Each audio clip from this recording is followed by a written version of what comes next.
رمضان আজকে আমি আপনার কাছে প্রথমেই যেটা জানতে চাই, যদি কোনো লোকের দোকানে বেশ কিছু মালপত্র থাকে তাহলে তাকে কি যাকাত দিতে হবে সব মালপত্রের উপরে নাকি কিছু মালপত্রের উপর?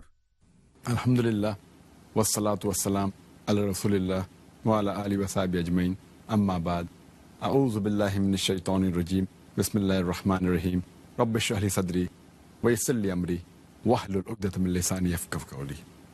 যদি দোকানের মালপত্রের উপর জাকাত দেওয়ার কথা বলেন, সব ধরনের পণ্যদ্রব্য ব্যবসার কাজে যেগুলো কেনা হয় অথবা বিক্রি করা হয়, হতে পারে কোনো সম্পদ, জমি, অথবা হতে পারে পশু, ফলমূল, যন্ত্রপাতি, স্টেশনারি, খাবার দাবার ইত্যাদি, এই সব কিছুর জন্য জাকাত দিতে হবে।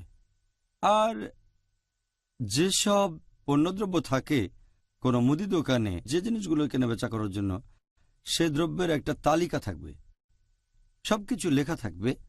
আর এই পণ্যদ্রব্যের হিসাব নেওয়া হবে প্রতি বছর একবার। যেগুলো কেনাবেচা করার জন্য হতে পারে সেটা গাড়ি, চেয়ার টেবিল ইত্যাদি, সবকিছু লেখা থাকবে। আর এখানে আপনাকে জাকাত দিতে হবে 2.5%। সেই দোকানে যা কিছু আছে কেনাবেচার জন্য, পাশাপাশি যত টাকা লাভ করেছে বছরের শেষে, যে পরিমাণটা থাকে এই হিসাবটা লিখে রাখতে হবে। আর এখানে আপনাকে জাকাত দিতে হবে 2.5%। শুধুমাত্র সেই দোকানের জমিটা বাদে।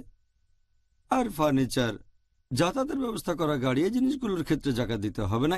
এ বাদে সব পণ্যদ্রব্যের উপরে আপনাকে জাকাত দিতে হবে। আচ্ছা, আপনাকে অনেক ধন্যবাদ।